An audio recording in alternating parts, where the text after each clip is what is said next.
Just a little announcement before this episode begins.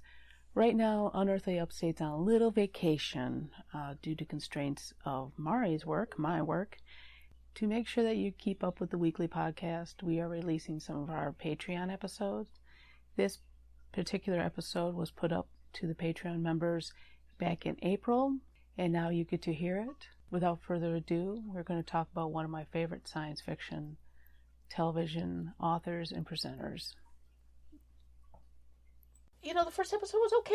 It was one of the better anthology stories I've seen in a long time. And I've heard good things about the episodes that followed, so I might pluck some money down eventually and watch it. But I know in the past, except for the movie, the other reboots of the show have been not that well done.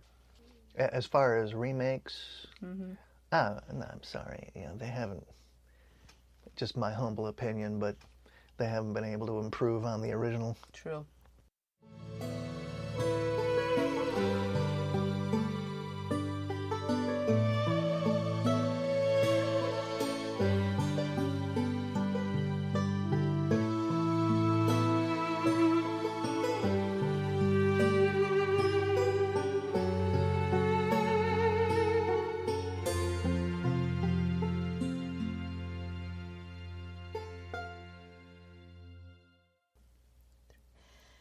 Welcome to Unearthly Upstate. This one is a Patreon podcast. Welcome again. I'm Matthew. So I'm Mari. So if you are hearing this and you're not on Patreon, that's because this was released weeks or months ago to our Patreon members, so they've already heard it.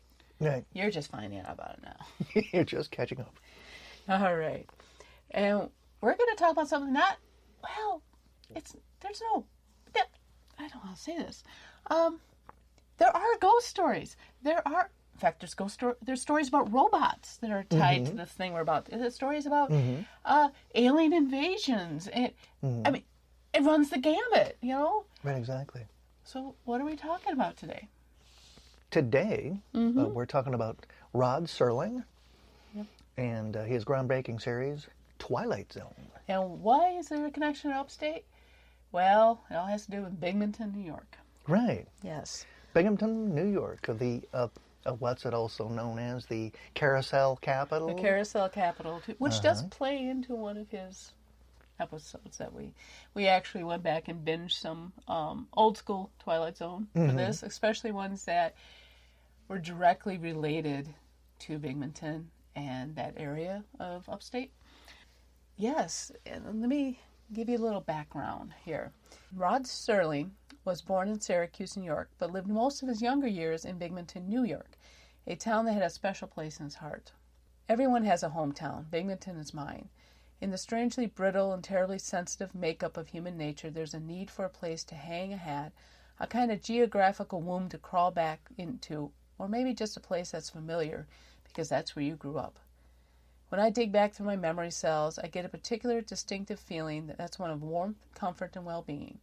For whatever else I may have had or lost or will find, I still got a hometown.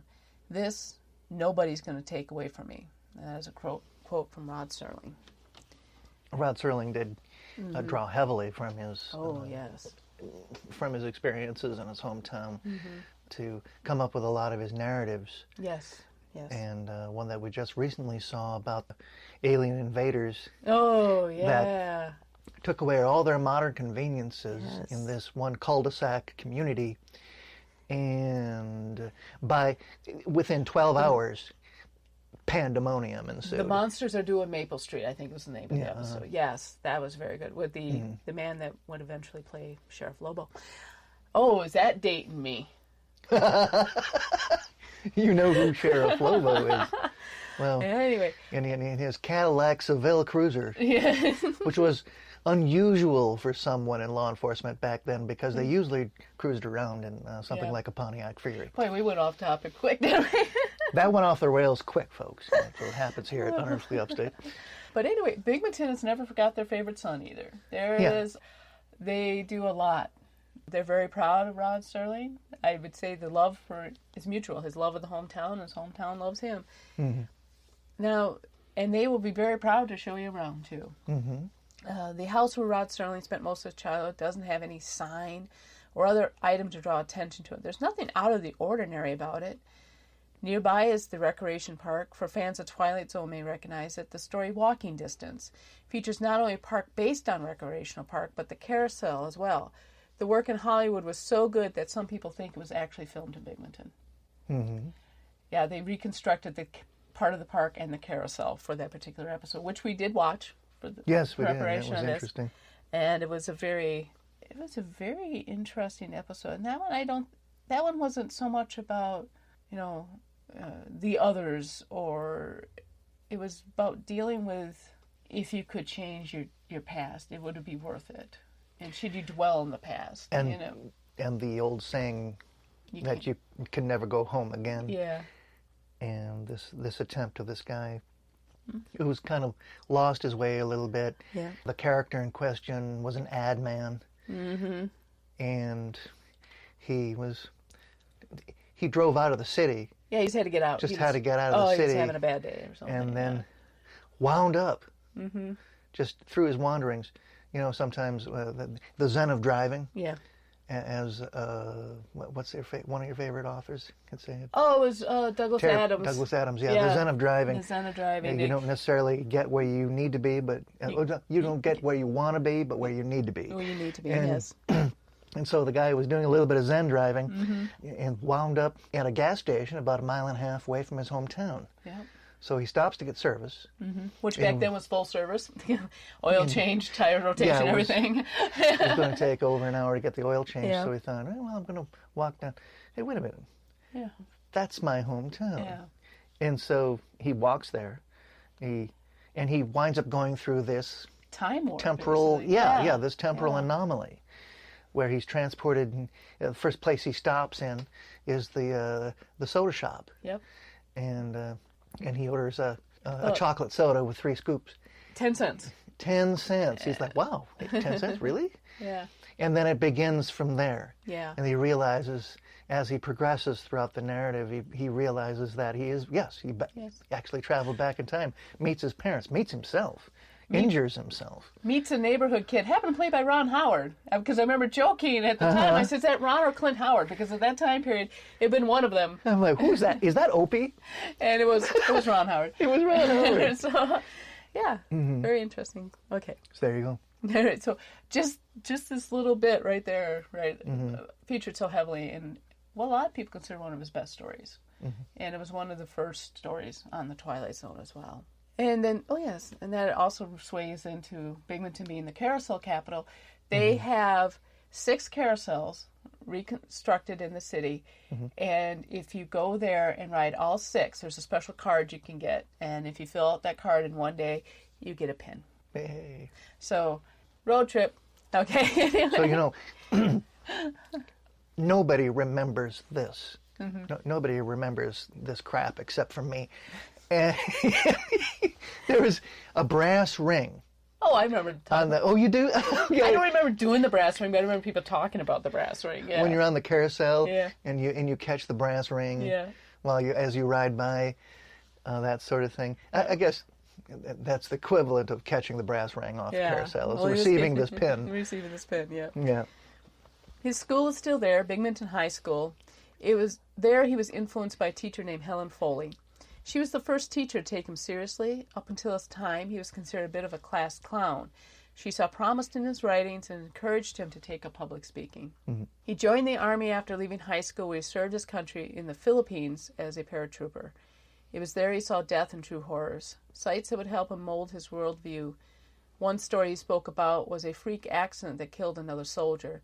As they were resting under a palm tree, the soldier was trying to cheer up his comrades, and a food crate was dropped from an airplane, killing him. Or as it says very eloquently in the interview I read, just decapitated him right in front of everybody. So it wasn't just seeing the enemy killed, it was seeing your, fellow man killed right there. So that and then... Is it a freak accident? It was just a freak accident. Here's this food crate being dropped down on them for them to use, and it just it kills them. Killed with food. Killed with food, yeah. And he also, as I was reading up a bit about his military history, he was in a division that had kind of a bad reputation for survival. It's like 50% survival rate. So, wow. Yeah. And he was in the Philippines, and there are a lot of horror stories that come out of the Philippines. Many written by him, but you can see why. Before he left the military, Serling was awarded the Purple Heart, the Bronze Star, and the Philippine Liberation Medal. Busy guy. Oh, yeah. He really did his duty. Thank you for your service. Yes. After the war, he went to college and tried his hand at radio. After an internship at a radio station, he asked his boss how his chances were to have a career in radio, and his boss was not enthused. "I'm sorry to have to tell you this, son," the station manager said, "but I think you ought to start looking for something else to do. This isn't your business." And then what happened next? Aha! A year later, he wins a nationwide radio script contest. Booyah! It shows you what some of these... Who was it again that said he'd never work in this town? Station manager. Station manager. Well, shows what he knows. Yeah. He had moved away from Binghamton at this point. He was living in Ohio, but then he would often return to his hometown. Mm-hmm. And that was common throughout his whole career. He would often return. His writing career took off on October 2nd, 1959. The Twilight Zone premiered on CBS. And the first intro music was not what you think. Well, it's not the one that's going through your head right now. No, it's not. No. That developed over time. Yes. The first one was actually very ethereal, and it is fitting, but it's just not the one that everyone's thinking about. And I don't want to copyright strike, so I'm not even going to do it. But you know what it is. We're not even going to whistle it, folks. It's copyrighted material still. Binghamton, or a town that was very similar to Binghamton, appeared in stories. The aforementioned Walking Distance. Mirror Image, which was another one we watched, very good one, and The Monsters of Dewey Maple Street, which we talked about. So I suppose we should mention a little more Mirror Image. That one happens in a Binghamton bus station. The woman she's going to Buffalo, and these weird things start to happen. Like, her bag's checked, but she was holding her bag. The station attendant complains that she's been coming up too much and asking about this. Exactly. The bus that's heading to But she doesn't remember. Portland, yeah. Yeah, but she doesn't remember coming up. No, but she doesn't remember coming up.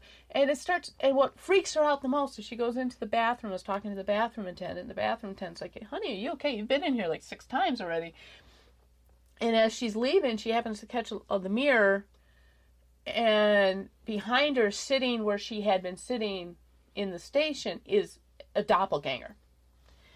Yeah. So it kind of freaks her out, and she starts remembering something about parallel dimensions, and sometimes these doppelgangers get caught in our dimension and they have to take over our lives. Mm-hmm. And it starts freaking her out. And this guy comes in, he's caught out of the weather. His car broke down, the cab he was riding skidded off, so he had to come to the bus station. He's trying to get to Syracuse. Yeah. And he sits down to have a conversation with her, and he starts feeling sorry for this girl because she's flipping out. And they go to get on the bus. It finally arrives. And it's running late because of the weather. And she's about to get on the bus, and lo and behold, there's her doppelganger sitting in the bus. And she just has a total psychic break at that point. There's a lot more to the episode. That's like halfway through the episode right there. But it's a very interesting story. And, was that a doppelganger, or did she have a psychic break? And then if you see the ending, if she had a psychic break, how would you explain what happened next? So I'm not going to say much. Go watch the episodes. They're on Amazon Prime. And there's a suggestion at the end that this bus station is the epicenter of this temporal doppelganger kind of engine. Which would explain a lot of bus stations I've been in, actually, I think, yeah. How many times were you in a train station or a bus station and lost time? Yeah. Or fell asleep while waiting for your transportation to arrive and missed it. Yeah. Or woke up suddenly in a panic. Yeah. And, thinking that perhaps you've missed your ride. Or thinking I missed my connection in Greyhound from Chicago, going up in Chicago, heading back to Wisconsin. And literally having the crew have to come and not grab us, but run us through very quickly so we can get our bus to make the connection. Hats off to the Greyhound station personnel in Chicago. That happened last time I had to take a road trip on a Greyhound. We were late. They held the bus for us. And then they literally pushed people aside so we could get on the bus and get out of there. So kudos to you, Chicago bus station. That was awesome. I mean, I would have liked to spend more time in Chicago, but I spent 5 minutes. Right. One bus to the other. That was it. Anyway, there was also another episode we wanted to find, but Night Gallery. That's my second favorite Rod Serling series, which, if you haven't seen Night Gallery, it's like The Twilight Zone, but every episode is introduced by a painting. And all I caught on this one was the name of it was they're tearing down Tim Riley's bar. If you watch the episode, his address of the house he grew up in is given in the episode. This is how much he loved the city. Not only did he base episodes in there or base episodes in places like it, he literally gave the address of the house he grew up in in one of the episodes. So a lot of good feelings there. Now, in the 1970s, he was still writing for television, but he started to teach at Ithaca College. He was doing a lot of teaching, writing, jumping back and forth. But you got to remember, this guy was a prolific smoker. Yeah. Just, what was it, 3 packs a day, I read somewhere he was smoking. He drank as well. He drank, but it was the smoking that was really his vice. And 3 years, for the last 3 years of life, he actually lived near Cayuga Lake. But in June 1975, he died of a heart attack. Actually, he had one massive heart attack. They rushed him up to Buffalo or Rochester. I can't remember which hospital it was. They released him 2 weeks after the first heart attack, and then he had another heart failure. At that point, they decided to do open heart surgery, but this was 1975. Yeah. Open heart surgery was not common, and he had another heart attack on the table, and that's how he finally passed away. But yeah, it was sudden loss. He wasn't that old. You could still feel his influence. I mean, especially down in Binghamton. They've got a Walk of Fame. He's on the Walk of Fame. They have auditoriums named after him. You go to the Applebee's, they have an entire wall dedicated to him. I mean, it's just little things like that. You know, in his obituary I read, they mentioned this other famous person from Binghamton I never heard of. So he's definitely overshadowed the other hometown sons and daughters who've done well. You know, the thing I'm most impressed about Rod Serling's career is how prolific a writer he was. Oh yeah. He was just able to crank out narrative after narrative. I think you know. R.L. Stine beat him finally. But R.L. Stine wrote children's horror, so I don't know if there's really comparison between the two. But yeah, I think he wrote all the time. I didn't know he was in on Planet of the Apes, the movie. I didn't know he had a hand in that. That surprised me in my research. I was like, really? You know? But then it kind of feels like a Twilight Zone episode, so yeah. It does, yeah. You know? These astronauts find themselves in a I don't think he was the main writer. I think where... he went into he was kind of, I think what you call a script doctor at that point. You know, went in to kind of, you know, make it better. Right. Which maybe Tim Burton should have done with his version of it, but anyway. Well, you know, Tim didn't have the benefit of a Rod Serling. That's true, yeah. You know, looking over his shoulder to make certain that things remain in continuity. I think that's another thing that's so impressive about Rod Serling's writing is the continuity throughout the narrative. And it really made it consistent and enjoyable to watch. He was a very concise writer, too, because one thing we both noticed, almost every remake of the show stretches these stories out to an hour. He didn't need an hour. They need an hour, and what took Rod a half hour to do. He did not need an hour to set up these stories and get you into it. I think Whitaker was the other guy. Forrest Whitaker? Yeah, that did a remake of a Twilight Zone back in the 90s, I think it was. Yeah, and you folks out there, you can look this up too. Correct us if wrong, and let us know. Always feel free to take what we tell you and do some research about it. Find out your own facts, and find out for yourself. But and that was another thing about his series. It was very long episodes. Hour-long episodes. And I don't think that works for a program like Twilight Zone. I think that's my biggest pet peeve about these remakes, is that they're too long. They're too bloody long. You've got to take it. They're vignettes. And they should take a page out of the Night Gallery then, because he would do 2 stories an episode for that one, but each one was introduced by a painting. So there you still have this short, concise story, but you'd have 2 per episode. Or do like with Amazing Stories. Sometimes there was 3 in that hour-long program. The 2 Night Gallery episodes that stick in my mind is the one about the old woman who cut off her own thumb and buried it, and she sprouted another clone. Oh God! and the other one about the doll. The doll that came back with the old British colonel from India, I think it was. Not the one with Telly Savalas? Yeah. Yeah, there was a Twilight Zone episode where he had a doll. The daughter had a doll. Yeah, exactly. Yeah, there was a couple of, cursed dolls. But the thing is, you can't very well mistake a Twilight Zone episode for a Night Gallery episode, because the Twilight episodes were done in black and white. Right. The Night Gallery episodes were done, in color. And so it's very hard to conflate the narratives.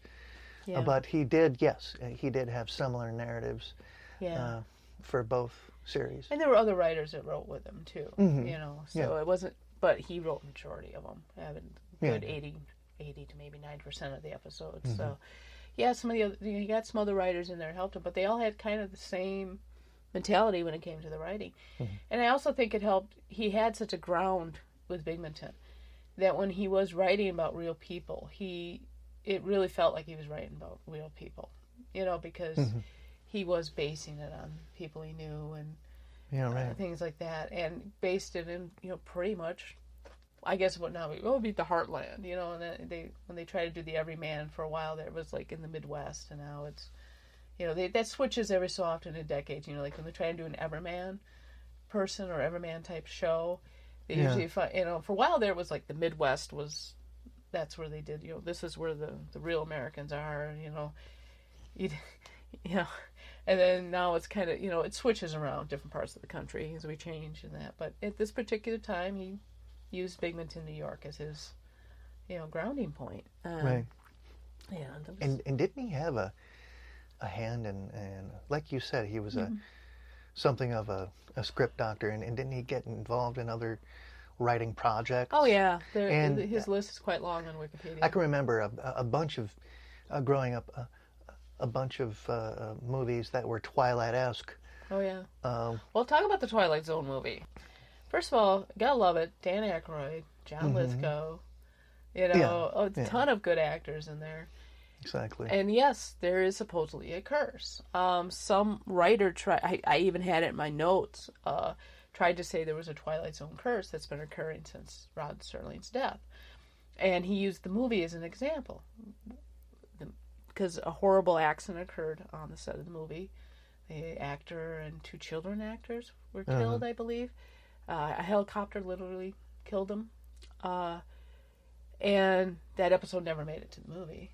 It would have been an interesting, or at least that part of the story never made it to the movie. It was about the guy who kept jumping through time, and because he was very judgmental of the other people, and then he ended up like in Nazi Germany, and everyone thought he was a Jew, and then he ended up it was pretty intense. So I think the part that they had where the actor had been killed, they just cut that part out of the story. But you had that, but this writer tried to connect these other tragic deaths that happened to actors that happened to appear on the Twilight Zone show. And, that was far stretched for me. I mean, it was horrific what happened to on the movie. The movie is still good. I don't think the death of that actor, the people, because also the pilot, the helicopter got killed too.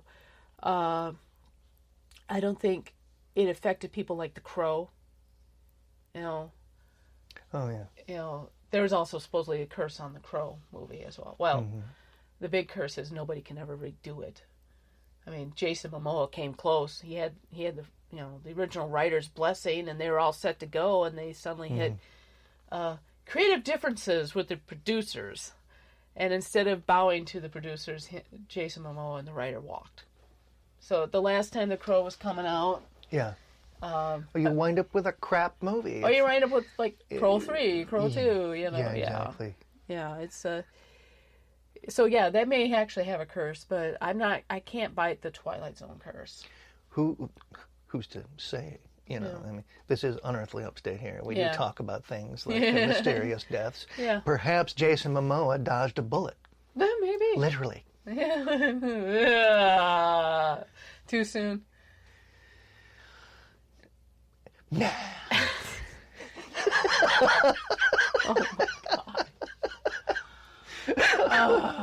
Oh my God. Anyway. Maybe for some out there, it might be too soon. And for those who don't understand, look up what happened to. We're still sorry for our loss of the actor Brandon Lee. Brandon Lee, who played the Crow, and the person who was involved in the accident.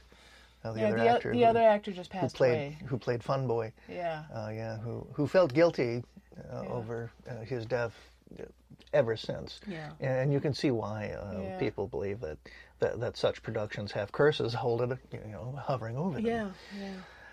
But I don't think there's a Twilight Zone curse, is what I'm saying, because it's just, you had the horrible accident in the movie, but to try to stretch and go back and say, because these actors died to appear in Twilight Zone, the show, well, geez, Burgess Meredith lived a pretty long time after appearing, in 7 of those episodes? Yeah, exactly.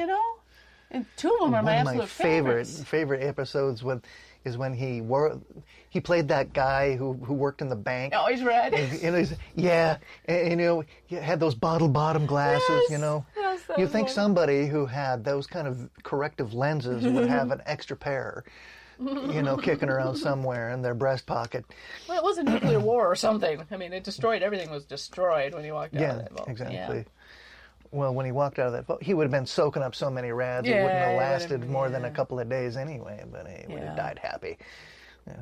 Unless it was an apocalypse like was in Umbrella Academy. Uh-huh. Where the moon, we find out the moon explodes.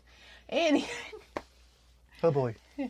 Well, spoilers, I'm sorry if you guys haven't seen the Umbrella Academy, but that was a kind of a similar situation, except the kid he had a superpower where he could jump in time, and to tick off his very strict adopted father, he started jumping through time, and he ended up in an apocalypse, and just a few days. He hopped just a few days ahead of time. And he ended up in this apocalypse situation where the Earth was pretty well destroyed, and he went a little nuts. You gotta admit.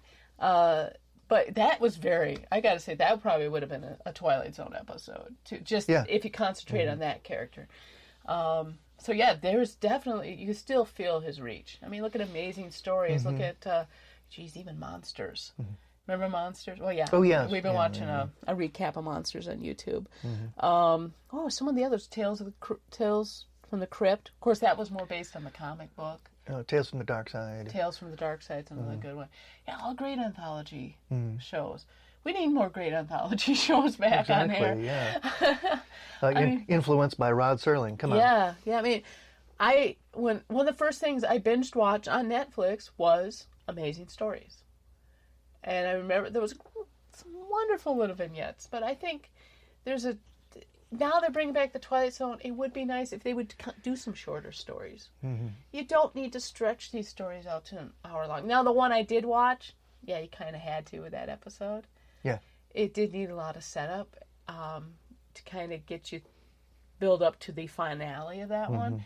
So, yeah, I'm not saying they all should be cut down. And that particular one, the hour-long, worked. Mm-hmm. But I haven't seen any more of the new ones, so maybe Jordan Peele's done a good job with stretching them out and filling them up the way they're supposed to be. But it does feel like filler with these episodes. It feels like it's... But that one worked. I mean, it was a slow burn, and it helped being an hour long, you know.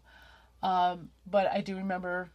I don't remember the host. That's why I'm like, Forrest Whitaker? I can't remember who hosted it. I do remember watching a couple of those episodes, and I really felt like I was watching paint dry. Yeah. They really did. Yeah. Oh, my God. It was like hurt. Of course, science fiction. Rod Serling was big about this. Gene Roddenberry was big about using science fiction as a way to bring up social points apart. Like the monsters that do on Maple Street. Mm-hmm. What a great episode about scapegoating. I mean, it's almost immediate that these people start scapegoating. Well, no, they first of all, they start out as a community and trying to help each other out. Yeah. But then nobody wanted to be blamed for the problem. Right, but then the idea is put in their head by a kid who's being very innocent. Yeah. That kid didn't mean anything by it, but he was, out of the mouths of babes. You know, he was just saying, "Oh, this is how the aliens invade and all that," and so there's somebody living among us that's probably working with the aliens. So now everyone starts thinking, "Oh, who's the oddball one? Who's this?" And stuff happens like a guy. Nobody can start the car except this one guy. Well, why can your car start and ours can't? You know, what are you doing? So, you know, and they immediately start scapegoating people, but it starts jumping around. And it all starts with the elimination of modern conveniences. Yes. Yeah. The cars, the electricities, the radios, the televisions, the modern appliances, all this stuff, lighting. And nobody, they all give excuse. You know, they think about leaving all that. They think about leaving the neighborhood to see what's going on, but nobody really wants to leave the neighborhood to see what's going on. Yeah. And I found that interesting too. That they. Well, one person did. Leave the neighborhood, and then he was walking back.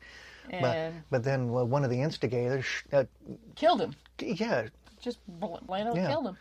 As he was walking back. As he was walking back. To inform the rest of the neighborhood. Everyone was convinced he was a monster at that point. You know?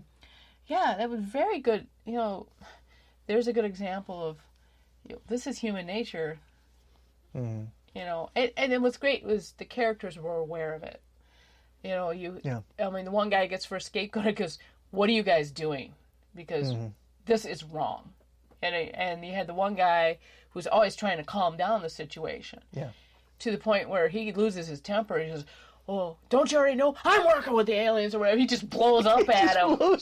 You know, and but through the whole thing, he's just trying to get it to stop because you can just see where this is going, and nobody is really trying to stop it. He's like fighting an uphill battle at that point. You know, and great writing. You know, and I think a good writer would, take situations like that, and he really didn't need to put that much of a sci-fi twist on it. I mean, the end is there. The ending does have the sci-fi twist, definitely. Oh yeah.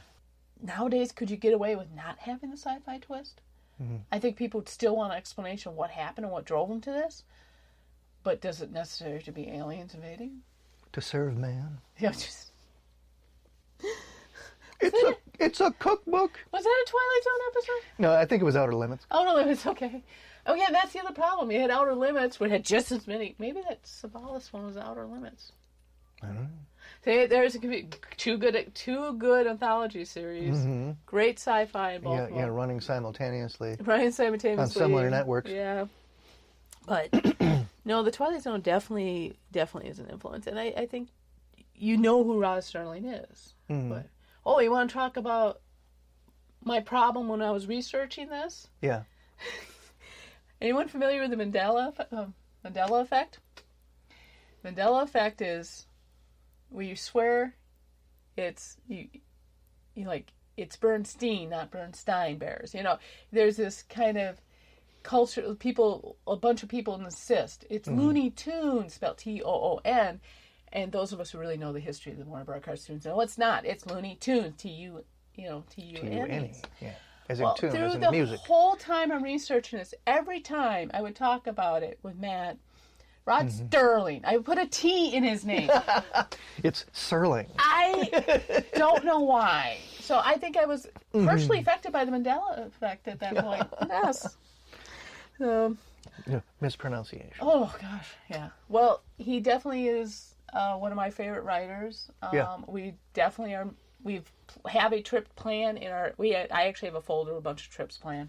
We want to go down to Binghamton, not just ride the carousels, but to also. I'm gonna get that pin.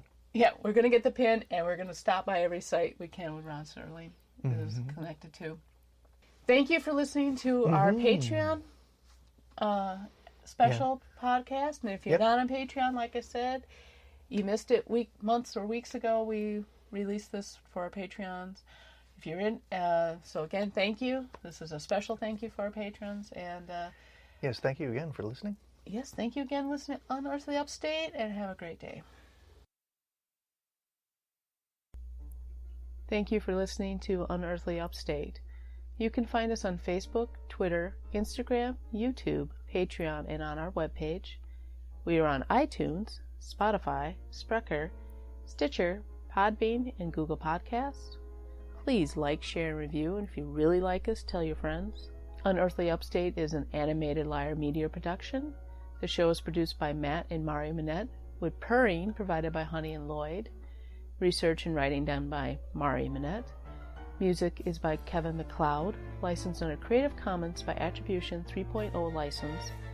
Unless stated otherwise in the episode, the places mentioned in the broadcast have not paid or contacted us for any type of promotion. And please check out our webpage for full credit and sources for the episodes.